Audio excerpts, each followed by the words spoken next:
বাবা, ছোট্ট একটা শব্দ, কিন্তু এর ভিতরে লুকিয়ে আছে পুরো একটা পৃথিবী। বাবা সেই মানুষ যিনি নিজের সব সুখ, ইচ্ছা আর স্বপ্ন বিসর্জন দিয়ে সন্তানের মুখে একটুখানি হাসি ফোটানোর চেষ্টা করেন।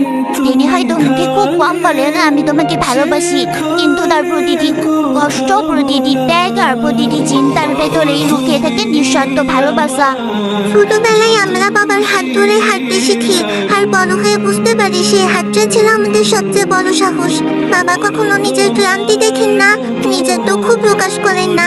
সারাদিন কষ্ট করার পরও বাসায় ফিরে সন্তানের মুখ দেখে হাসেন। পরিবারের সবাই ভালো থাকুক এই চিন্তাতেই একজন বাবা নিজের জীবনটা পার করে দেন।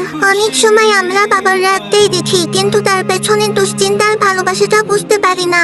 বাবা হয়তো কঠিন, কিন্তু সেই কঠিন মানুষটার হৃদয় সবচেয়ে নরম। সন্তানের সামান্য কষ্ট তাকে ভিতর থেকে ভেঙে দেয়। যেদিন বাবা পাশে থাকেন না, সেদিন বোঝা যায় জীবনের সবচেয়ে বড় ছায়াটা হারিয়ে গেছে।